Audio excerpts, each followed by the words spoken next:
അൽഹംദുലില്ലാഹി റബ്ബിൽ ആലമീൻ വസ്സലാത്തു വസ്സലാമു അലാ റഹ്മത്തിൽ ലിൽ ആലമീൻ വഅലാ ആലിഹി വഅസ്ഹാബിഹി അജ്മഈൻ. അൽഹംദുലില്ലാഹിൽ വാഹിദിൽ അഹദ് അൽ ഫറദിസ് സമദ് الذي لم يلد ولم يولد ولم يكن له كفوا أحد. الحمد لله في الرحمة والزحمة وفي النعمة والنقمة وفي الخير والشر وفي البلاء والعطاء. إن نريد إلا الإصلاح ما استطعت وما توفيقي إلا بالله عليه توكلت وإليه أنيب. أشهد أن لا إله إلا الله وحده لا شريك له وأشهد أن سيدنا ونبينا وحبيبنا محمدًا صلى الله عليه وآله وأصحابه وسلم عبده ورسوله أرسله بالهدى ودين الحق ليظهره على الدين كله ولو كره المشركون.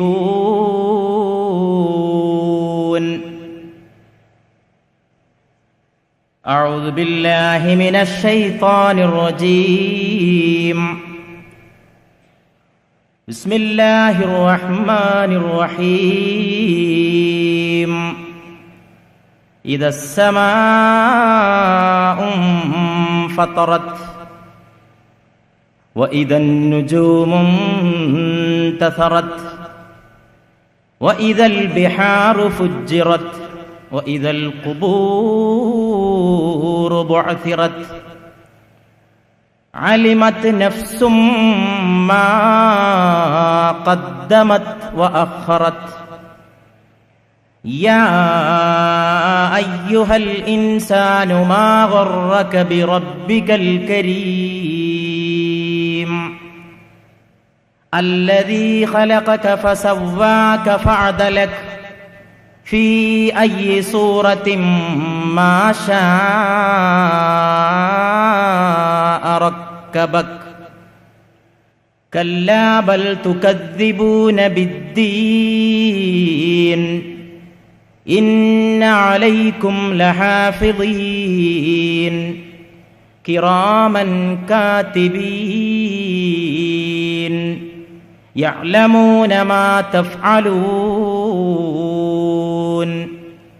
إن الأبرار لفي نعيم وإن الفجار لفي جحيم يصلونها يوم الدين وما هم عنها بغائبين. وما أدراك ما يوم الدين ثم ما أدراك ما يوم الدين يوم لا تملك نفس لنفس شيئا والأمر يومئذ لله.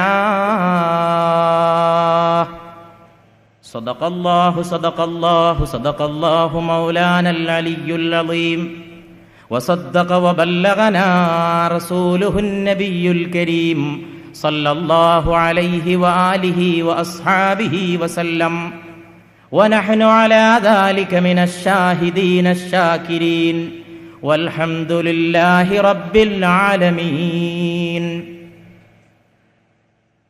قال سيدنا ونبينا وحبيبنا محمد رسول الله صلى الله عليه وآله وأصحابه وسلم والله الذي لا إله إلا هو إني لرسول الله إليكم خاصة وإلى الناس كافة والله لتموتن كما تنامون ولتبعثن كما تستيقظون ولتحاسبن بما تعملون ولتجزون بإحسان إحسانا وبالسوء سوءا صدق الرسول الكريم صلى الله عليه وآله وأصحابه وسلم اللهم صل وسلم وبارك اللهم صل وسلم وبارك اللهم صل وسلم وبارك على رسولك نبينا وسيدنا وحبيبنا ومحبوبنا ومعشوقنا ومرشدنا ومصطفانا ومجتبانا ومنجينا وهادينا وقرة أعيننا وثمرة فؤادنا محمد النبي الأمي نبي الرحمة وأزواجه وذريته وأهل بيته وأصحابه أجمعين.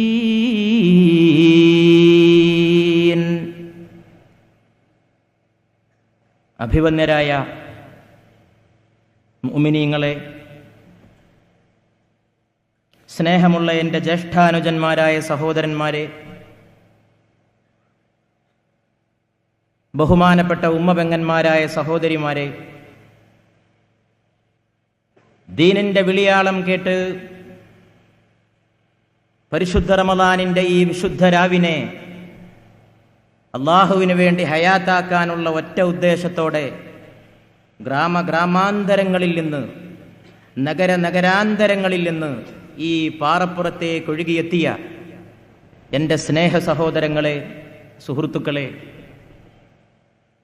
നിങ്ങൾക്കെൻ്റെ ഹൃദ്യമായ അസ്സലാമു അലൈക്കും വറഹ്മത്തുള്ളാഹി വബറകാതുഹു. ഇത് അള്ളാഹുവിൻ്റെ സദസ്സാണ്. ഞാനത് ആത്മാർത്ഥമായി പറയുന്നു. പൂർണ്ണമായും ദീനിൻ്റെ സദസ്സാണ്.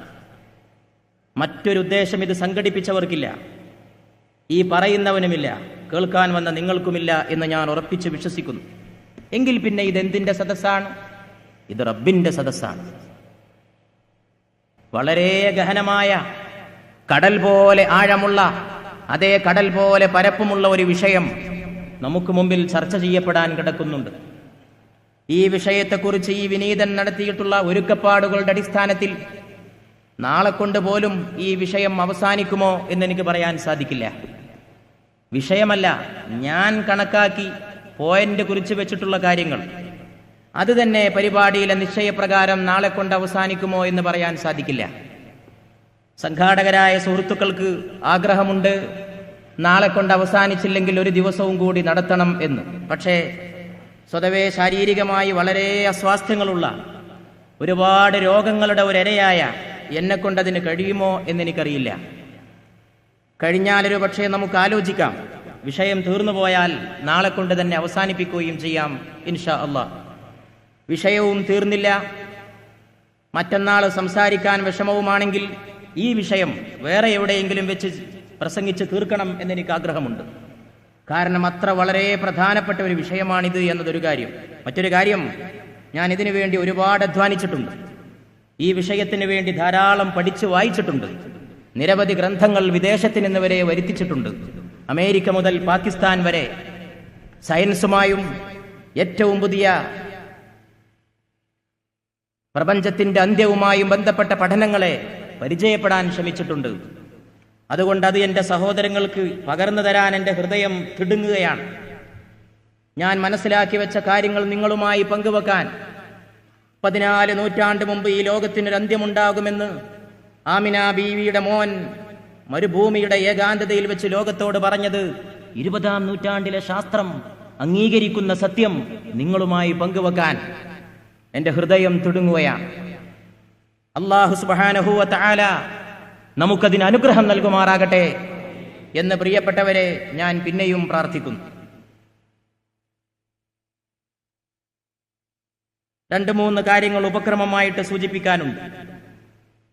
ഞാൻ വളരെ ചുരുക്കത്തിൽ ഇത് സൂചിപ്പിച്ചുകൊണ്ട് വിഷയത്തിലേക്ക് കടക്കുന്നു. ഒന്നാമത്തെ കാര്യം, നിങ്ങളെല്ലാവരും ഇവിടെ ഇരിക്കുമ്പോൾ നല്ല നീയത്തോടു കൂടി വേണം ഇരിക്കാൻ. വെറുതെ ഒരു പ്രസംഗം കേൾക്കാൻ വന്ന മാതിരി ആരും ഇരിക്കരുത്. പരിശുദ്ധ റമദാനിലെ രാത്രിയിലാണ് ഞാനിവിടെ എത്തിയിട്ടുള്ളത്. ഇതൊരു ദീനിന്റെ മജ്ലിസാണ്. ആ ബോധത്തോടുകൂടി മാത്രമേ എൻ്റെ ഓരോ സഹോദരനും ഇവിടെ ഇരിക്കാവൂ എന്ന് ഞാൻ ആഗ്രഹിക്കുന്നു. കാരണം ഈ ഇരുത്തം തന്നെ സാലിഹായ ഒരു അമലാണ്. നിങ്ങൾ ഈ കഷ്ടപ്പെട്ട് വന്നതിൻ്റെ മുഴുവൻ പുണ്യവും നിങ്ങൾക്കും ലഭിക്കണം, നമുക്കെല്ലാവർക്കും ലഭിക്കണം. അതിനുവേണ്ടി നീയത്തോടുകൂടി ഇരിക്കുക.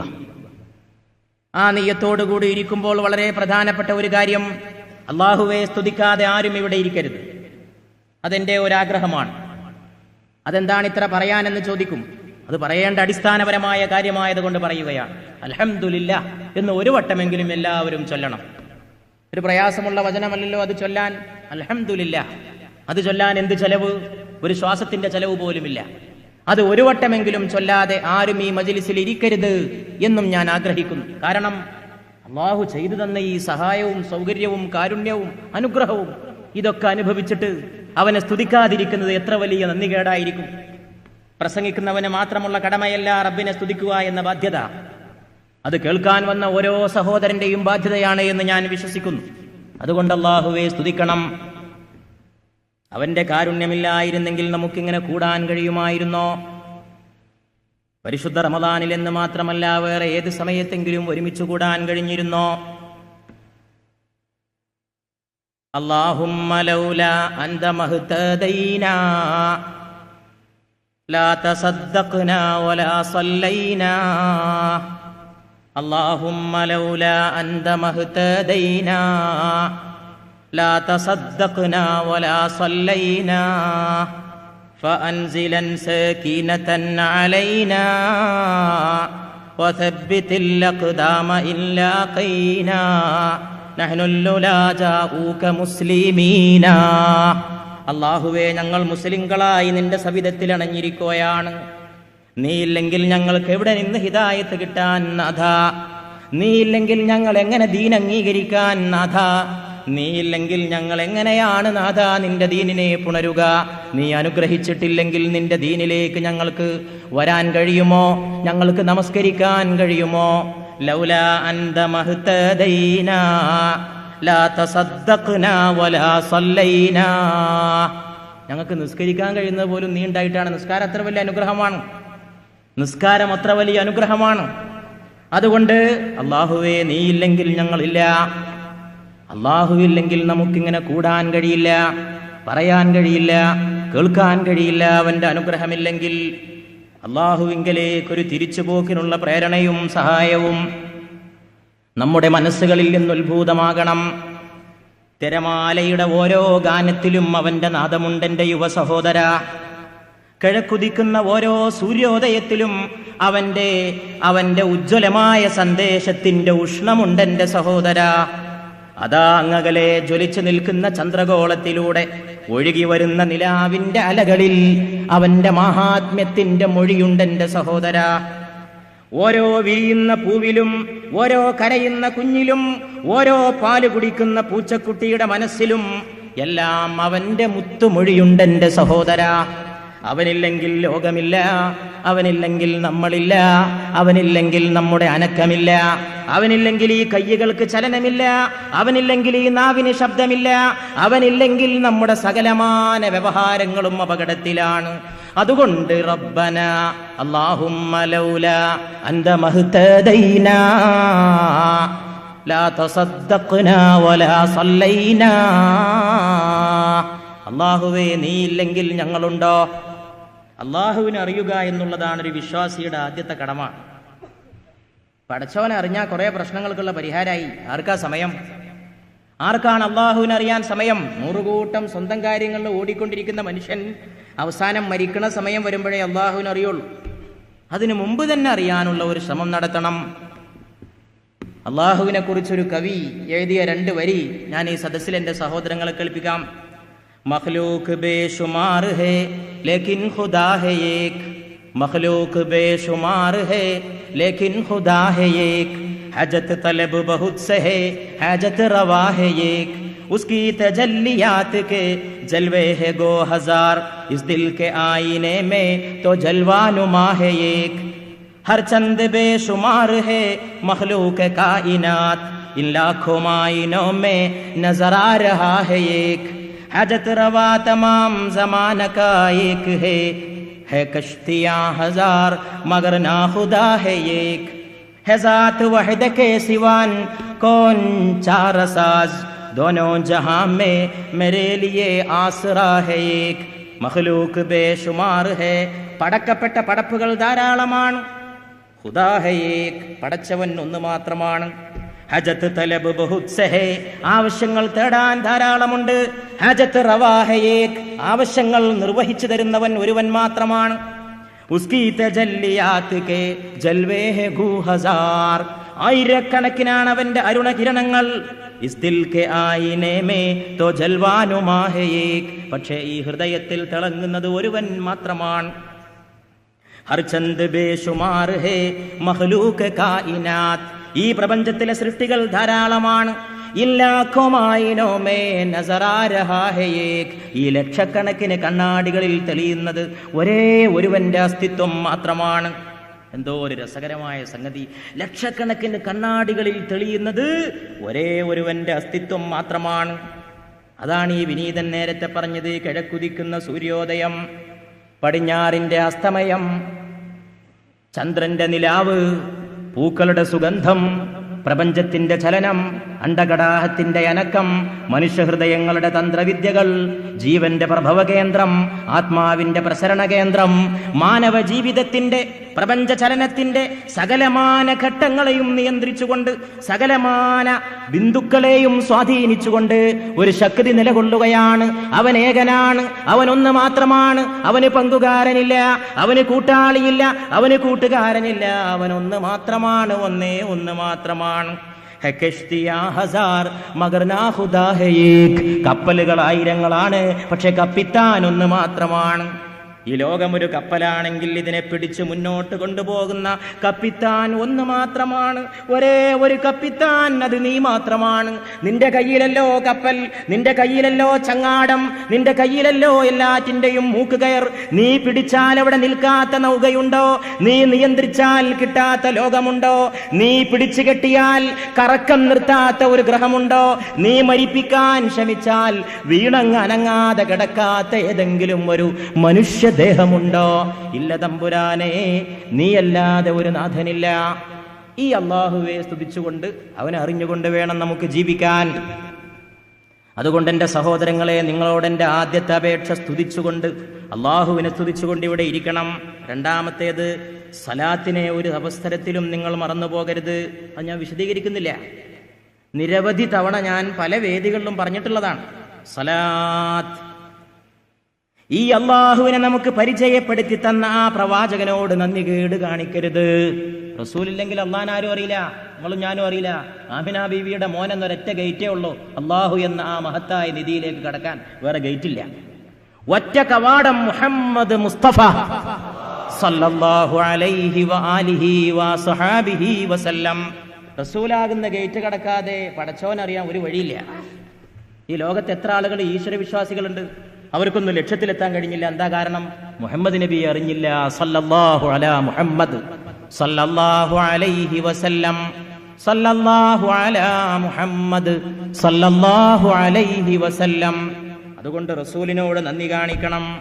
റസൂലാണ് നമുക്കിത് കൊണ്ടുവന്ന് തന്ന ആള്. ഒരു വലിയ നിധി നിങ്ങൾക്കൊരാൾ കൊണ്ടുവന്നാൽ ആ നിധിയോട് മാത്രമല്ല കൂറ് കാണിക്കേണ്ടത്, നിധി കൊണ്ടു തന്ന ആളോട് കൂറ് കാണിക്കണം. ആ ആളില്ലെങ്കിൽ എവിടുന്ന് കിട്ടാൻ ഈ നിധി? പ്രവാചക തിരുമേനിക്ക് സലാത്ത് ഒരു കടം വീട്ടലാണ്. റസൂല് കാട്ടിത്തന്ന ഉപകാരത്തിന്, റസൂല് ചെയ്തു തന്ന കാരുണ്യത്തിന്, റസൂലിന്റെ വകയായി ലഭ്യമായ അനുഗ്രഹത്തിന് പകരം സലാത്ത്. ആ പേര് എപ്പ മുഴങ്ങുന്നോ അപ്പ സലാത്ത്. ഇത്രയേറെ ആയിരങ്ങൾ ഇവിടെ ഇരുന്നിട്ട് സലാത്ത് ചൊല്ലിയാൽ എനിക്ക് ഉറപ്പാണ് ഈ സദസ്സ് ആ ഒറ്റ കാരണം കൊണ്ട് അനുഗ്രഹിക്കപ്പെടും. എനിക്കതിൽ ലവലേശം സംശയമില്ല, ലവലേശം ഒരു ഇഞ്ച് സംശയമില്ല. ഇവിടെ ഇരിക്കുന്ന ആളുകൾ ഒന്നടങ്കം ചൊല്ലുന്ന സലാത്ത് ഇവിടെ ഇരിക്കുന്ന ഓരോ ആൾക്കും മരിച്ചു ചെന്നാൽ ഖബറിലേക്കും ജീവിതത്തിൽ പ്രശ്നങ്ങൾ പരിഹരിക്കുന്നതിലേക്കും ഒരു വലിയ നിധിയായിരിക്കും. സലാത്തൊരു പരിചയാണ്, വെട്ടുവരുമ്പോൾ തടുക്കാനുള്ള പരിച. ദുനിയാവിലെ മാത്രമല്ല ആഖിറത്തിലെ വെട്ടും തടുക്കാൻ സലാത്ത് എന്ന പരിച കൊണ്ട് സാധിക്കുമെന്ന് നമ്മെ പഠിപ്പിച്ചില്ലേ അല്ലാഹുവിൻ്റെ റസൂൽ?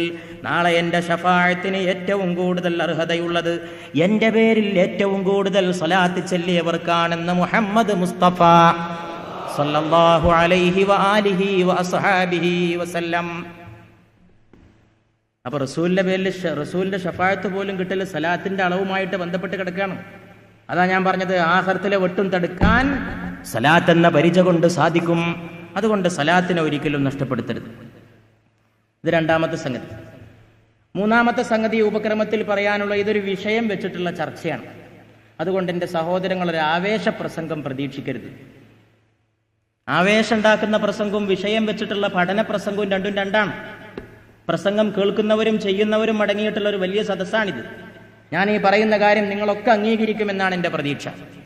ആവേശമുണ്ടാക്കുന്ന പ്രസംഗവും പഠനപ്രധാനമായ പ്രസംഗവും രണ്ടും രണ്ടാണ്. ഇതിൽ വല്ലാതെ ആവേശം ഉണ്ടാക്കാൻ കഴിയില്ല. കാരണം എൻ്റെ മുമ്പിൽ നിങ്ങളുടെ ഈ മേശപ്പുറത്ത് നിറയെ കുറിപ്പുകളാണ്. ഇത് വെച്ചിട്ട് വേണം സംസാരിക്കാൻ. പ്രത്യേകിച്ച് ശാസ്ത്രവുമായി ബന്ധപ്പെട്ട വിഷയങ്ങളും കൂടി ആയതുകൊണ്ട് ഈ കുറിപ്പുമായി ബന്ധപ്പെട്ടുകൊണ്ടേ മുന്നോട്ട് പോകാൻ നിവൃത്തിയുള്ളൂ. അതുകൊണ്ട് നിങ്ങൾ എന്നോട് സഹകരിക്കണം. ആവേശം പ്രതീക്ഷിച്ചിരുന്നിട്ട് ആവേശമില്ലല്ലോ എന്ന് പറഞ്ഞു പോകരുത്. ആവേശമല്ല ആവശ്യം, ചിന്തയാണ്, പഠനമാണ്. നല്ലോണം മനസ്സുറപ്പിച്ചിരുന്നാലേ ഈ കാര്യങ്ങൾ പെട്ടെന്ന് മനസ്സിലാക്കാനും കഴിയൂ. ഇത് കുറച്ച് സങ്കീർണമായ കാര്യങ്ങളും കൂടി ഉള്ളതുകൊണ്ട് നിങ്ങൾ പൂർണ്ണമായി സഹകരിച്ചാൽ നമുക്ക് രണ്ടു കൂട്ടർക്കും കൂടി ഈ വിഷയത്തെ അതിൻ്റെ വിജയത്തിലെത്തിക്കാം. അതാണ് മൂന്നാമത്തെ സംഗതി. അടുത്ത ഇനം, എൻ്റെ പ്രിയപ്പെട്ട സഹോദരങ്ങളെ, അഭിവന്ദനായ ഉദ്ഘാടകൻ സയ്യിദ് ഹൈദർ അലി ശിഹാബ് തങ്ങൾ അവരുകളോട് സൂചിപ്പിച്ചതുപോലെയും ദുആ ചെയ്തതുപോലെയും നിങ്ങളൊക്കെ ഈ പരിപാടിയുടെ പ്രചാരണങ്ങളിലൂടെ അറിഞ്ഞിരിക്കാൻ ഇടയായിട്ടുള്ളതുപോലെയും ഇതൊരു വിശുദ്ധനായ പണ്ഡിതന്റെ നാമധേയത്തിൽ സംഘടിപ്പിക്കപ്പെട്ടിട്ടുള്ള ഒരു സദസ്സിലാണ് ഈ യോഗം ചേർന്നിട്ടുള്ളത്. അദ്ദേഹം എൻ്റെ പിതാവ് എന്നതുകൊണ്ട് പറയുകയല്ല, ഒരു പണ്ഡിതനും ആബിദുമായ മനുഷ്യനായിരുന്നു. എന്നെ സംബന്ധിച്ചിടത്തോളം പിതാവ് എന്നതിനേക്കാൾ ഗുരുവായിരുന്നു, എൻ്റെ ഉസ്താദായിരുന്നു. അതുകൊണ്ട് എൻ്റെ വായിലൂടെ നിങ്ങൾ എന്തെങ്കിലും നല്ല കാര്യം കേൾക്കുന്നുവെങ്കിൽ അതിൻ്റെ യഥാർത്ഥ ഉത്തരവാദി ഖബറിൽ കിടക്കുന്ന മനുഷ്യനാണ്. അതുകൊണ്ട് അള്ളാഹുവിൻ്റെ പേരിൽ, ദീനിൻ്റെ പേരിൽ സംഘടിപ്പിക്കപ്പെട്ടുള്ള ഈ സദസ്സും ഈ സദസ്സിലെ സകലമാന ദുആകളുടെ അനുഗ്രഹങ്ങളും അള്ളാഹുവേ, നീ ആ വേർപിരിഞ്ഞു പോയ മാതാപിതാക്കളോടുള്ള കടമ പാലിക്കുക എന്നത് ജീവിതത്തിൻ്റെ വളരെ പ്രധാനപ്പെട്ട കാര്യമാണ്. മാതാപിതാക്കളോടുള്ള കടമയില്ലെങ്കിൽ നമ്മളില്ല. മാതാപിതാക്കളോട് നമ്മൾ ചെയ്യേണ്ട ഒന്നാമത്തെ കടമ അവർക്ക് വേണ്ടി പ്രാർത്ഥിക്കുകയാണ്. മരിച്ചുപോയ ഒരാൾ ജീവിച്ചിരിക്കുന്ന ബന്ധുക്കൾക്ക് വേണ്ടി ആഗ്രഹിക്കുമത്രേ. നിലയില്ലാത്ത വെള്ളത്തിൽ കിടന്ന് മുങ്ങിത്തപ്പുന്ന ആൾ ആഗ്രഹിക്കുന്ന പോലെ, ഒരു പിടിവള്ളിക്ക് വേണ്ടി ആഗ്രഹിക്കുന്ന പോലെ ഭൂമിയിലെ ബന്ധുക്കൾ എന്നെ ഓർക്കുന്നുണ്ടോ? ഭൂമിയിലെ ബന്ധുക്കൾ എന്നെ ഓർക്കുന്നുണ്ടോ? അവരെനിക്ക് വേണ്ടി പ്രാർത്ഥിക്കുന്നുണ്ടോ?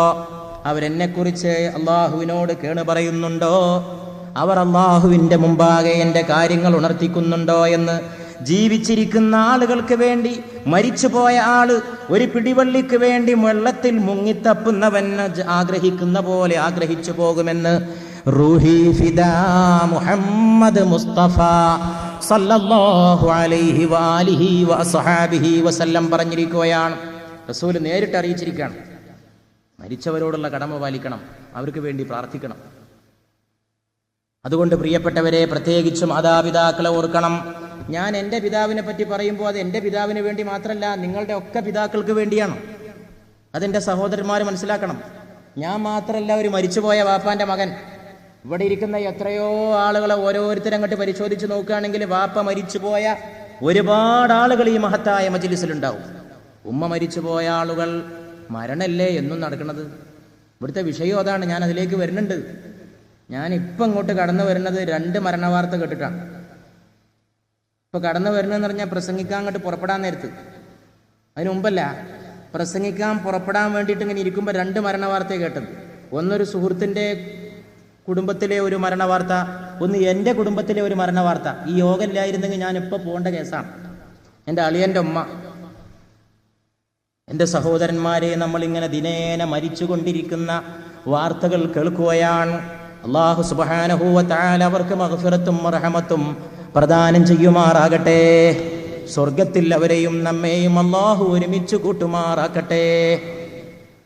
മരിക്കാൻ എപ്പോഴാണ് അവധി എന്നറിയില്ല. മരണവുമായി ബന്ധപ്പെട്ടുകൊണ്ടാണ് നമ്മുടെ ജീവിതം.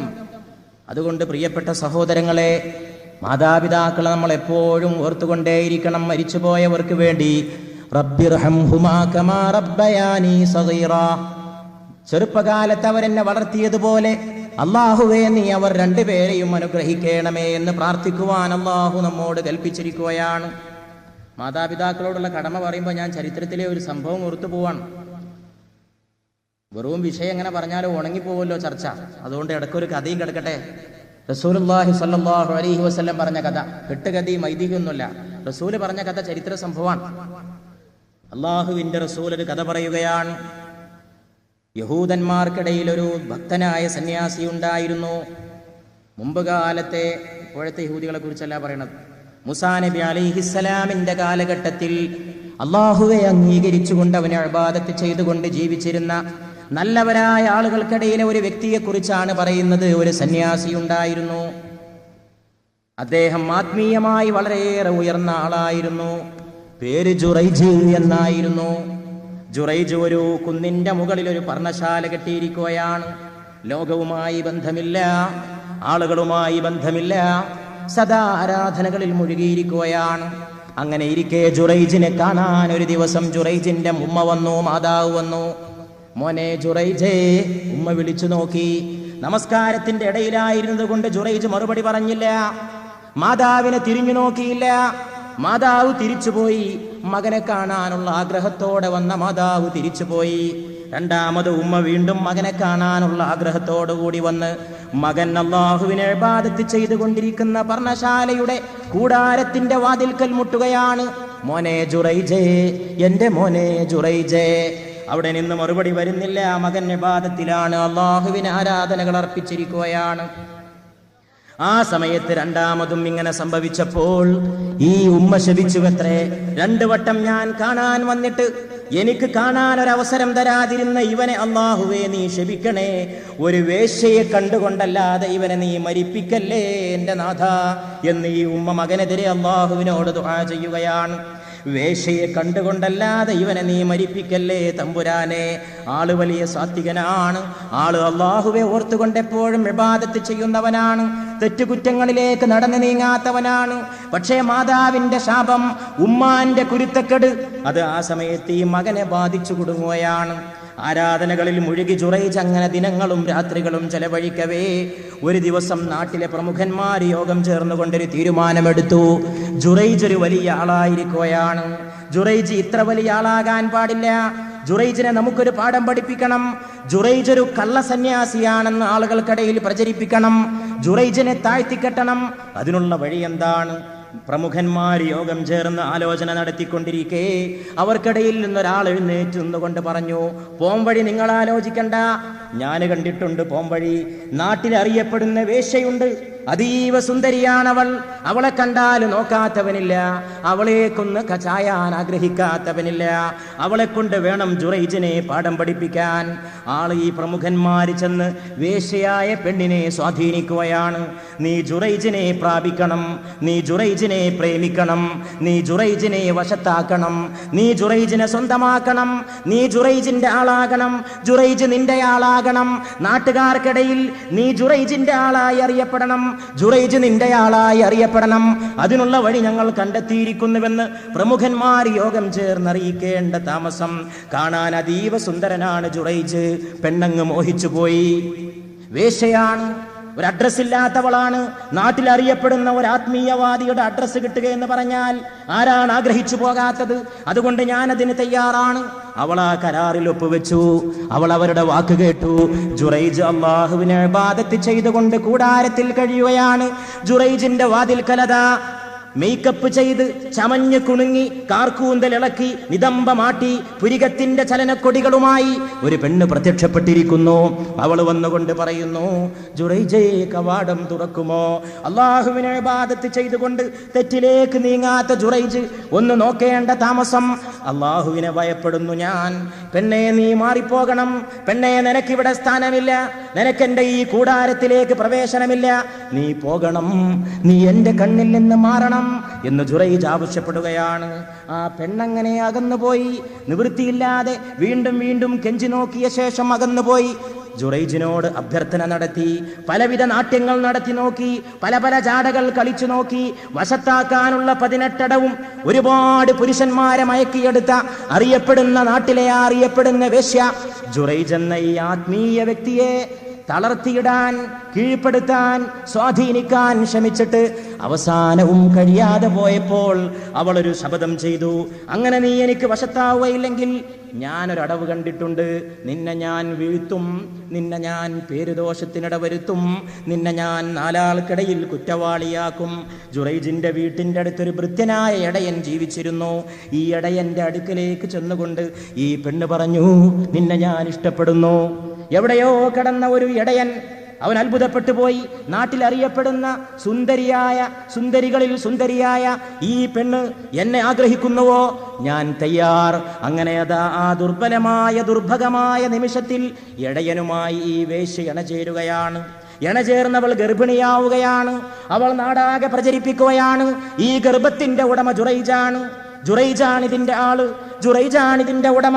ആളുകൾക്കിടയിൽ പാട്ടായി, പ്രമുഖന്മാർ അംഗീകരിച്ചു. നന്നായി, അങ്ങനെ വേണം കാര്യങ്ങൾ വരാൻ.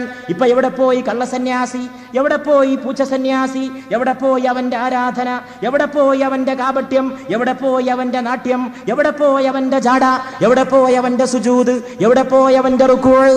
ഈ നല്ല മനുഷ്യനെ പരിഹസിച്ചുകൊണ്ട് ഇവരെല്ലാവരും കൂടി പ്രചാരണത്തിന്റെ പരിപാടികളിൽ മുഴുകവേ ഈ പെണ്ണ് പ്രസവിച്ചപ്പോൾ ആളുകൾ ചുറ്റും കൂടി. ജുറൈജിന്റെ കുട്ടി ഇടയനെ ആദ്യമേ പെണ്ണ് പറഞ്ഞ് സമ്മതിപ്പിച്ചിരുന്നു. നീയല്ല ജുറൈജാണ് ഈ കുട്ടിയുടെ പിതാവെന്ന് എല്ലാവരോടും നീയും പറയണം. ഇടയനും അതിന് സഹായങ്ങൾ നൽകി. അങ്ങനെ നാടാകെ ജുറൈജിന്റെ കുട്ടി എന്ന് പറഞ്ഞ കുട്ടിയെയും പിടിച്ചുകൊണ്ട് ഈ പെണ്ണ് ജുറൈജിന്റെ പർണശാലയിലേക്ക് പിന്നെയും ചെല്ലുകയാണ്.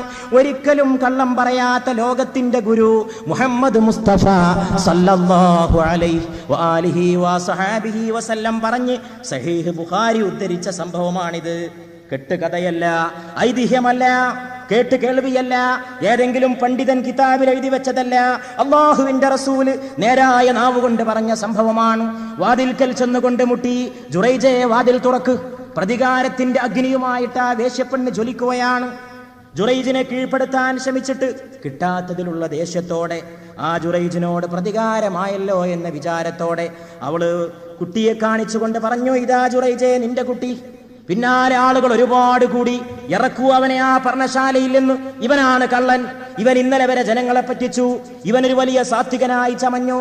ഇവൻ കള്ളനാണ്, ഇവൻ വ്യഭിചാരിയാണ്. പിടിച്ചിറക്ക്, എറിഞ്ഞ് കൊല്ലവനെ, നശിപ്പിക്കവനെ, അടിക്കവനെ വിളിച്ചു കൂവാൻ തുടങ്ങി. ഉടൻ തന്നെ ജുറൈജ് പറഞ്ഞു, 2 മിനിറ്റ് സമയം തരുമോ? അള്ളാഹുവിന്റെ റസൂല് പറയുകയാണ്. ജുറൈജ് അവരോട് കെഞ്ചി, 2 മിനിറ്റ് സമയം തരുമോ? ആയിക്കോ.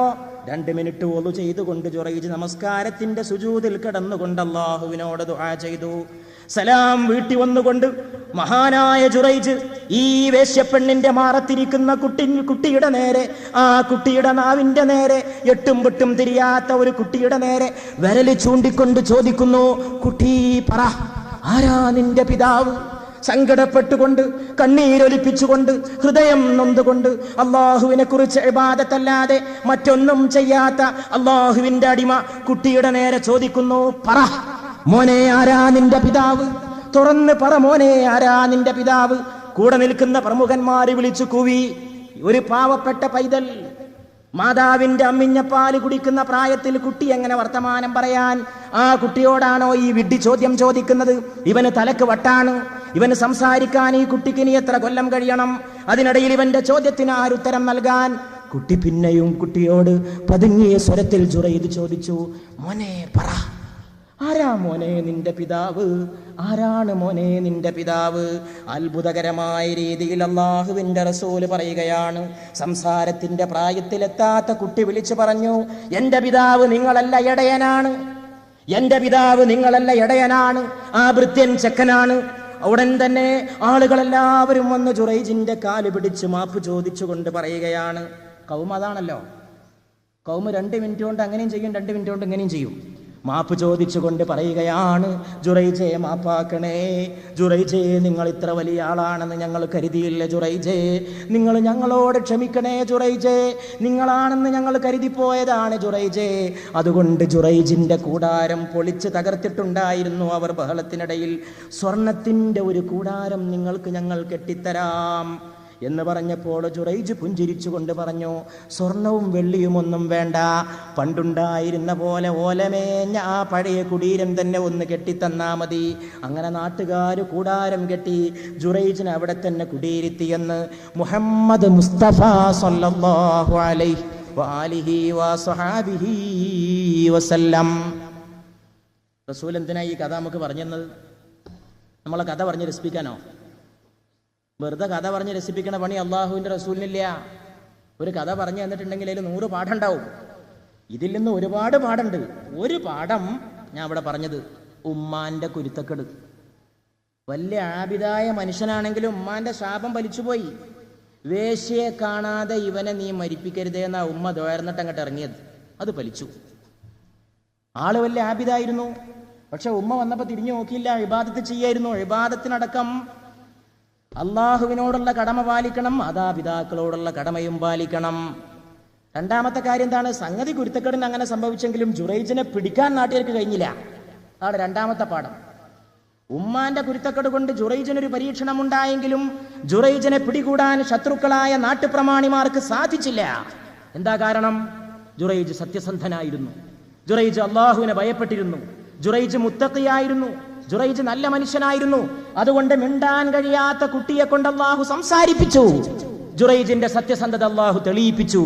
അത് രണ്ടാമത്തെ പാഠം.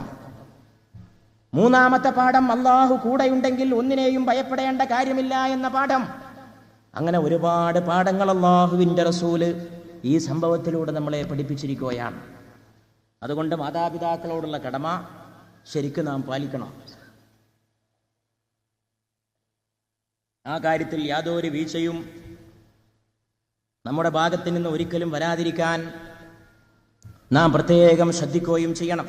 പ്രിയപ്പെട്ടവരെ, പരിശുദ്ധമായ റമദാനിൽ വിശുദ്ധമായ രാത്രിയിൽ വളരെ പ്രധാനപ്പെട്ട ഒരു വിഷയമാണ് നമ്മൾ ചർച്ച ചെയ്യാൻ പോകുന്നത് എന്ന് ഞാനിവിടെ സൂചിപ്പിച്ചു. ഇത് റമദാനിന്റെ ഒരാനന്ദമായിട്ട് നിങ്ങളും ഞാനും ആദ്യമേ പരിഗണിക്കണം. പരിശുദ്ധ റമദാനിന്റെ ഒരാനന്ദമാണ് ഈ കൂടലും ഈ ഒത്തുചേരലും. റമദാൻ ഒരുപാട് ആനന്ദങ്ങളുണ്ട്. ലിസ്സായിമി ഫർഹത്താൻ, ഫർഹത്തുൻ ഇൻദ ഫിത്രിഹി, ഫർഹത്തുൻ ഇൻദ ലിഖാഇ റബ്ബിഹി. നോമ്പുകാരന് 2 ആനന്ദമുണ്ട്. ഒന്ന് നോമ്പ് തുറക്കുമ്പോഴുള്ള ആനന്ദമാണ്. രണ്ടാമത്തേത് അവന്റെ റബ്ബിനെ കണ്ടുമുട്ടുമ്പോഴുള്ള ആനന്ദമാണ്. അങ്ങനെ 2 പ്രധാനപ്പെട്ട ആനന്ദങ്ങൾ നോമ്പുകാരനുണ്ട് എന്ന് സയ്യിദുനാ വ നബിയുനാ വ ഹബീബുനാ മുഹമ്മദുർ റസൂലുള്ളാഹ് സല്ലല്ലാഹു അലൈഹി വ ആലിഹി വ അസ്ഹാബിഹി വസല്ലം. ഇത് മറ്റൊരാനന്ദമാണ്. പക്ഷേ റമദാനിലെ രാത്രിയാണെങ്കിലും ഞാൻ റമദാനിന്റെ പവിത്രതയിലേക്കോ മറ്റോ ഒന്നും കടന്നില്ലാതിരുന്നത് നമ്മൾ ഈ വിഷയത്തിന്റെ സമയം അതിനും കൂടി ഉപയോഗിക്കണ്ട എന്ന് കരുതിയിട്ടാണ്. പക്ഷെ എന്നാലും റമദാനിന്റെ രാത്രി ചേർന്നൊരു യോഗത്തിൽ റമദാനിനെ കുറിച്ച് 2 വാക്ക് പറയാതിരിക്കുന്നത് തെറ്റാണ്.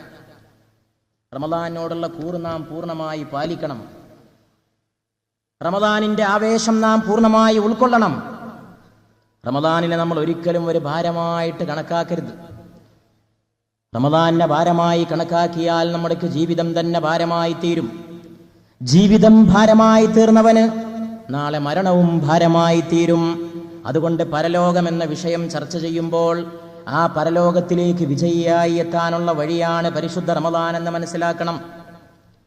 കിസ് ഖദർ തും പർ ഗിറാൻ സുബ്ഹ് കി ബേദാരി ഹേ, കിസ് ഖദർ തും പർ ഗിറാൻ സുബ്ഹ് കി ബേദാരി ഹേ, हमसे कब प्यार है हाँ नींद तुम्हें प्यारी है हमसे कब प्यार है हाँ नींद तुम्हें प्यारी है तब आजाद पे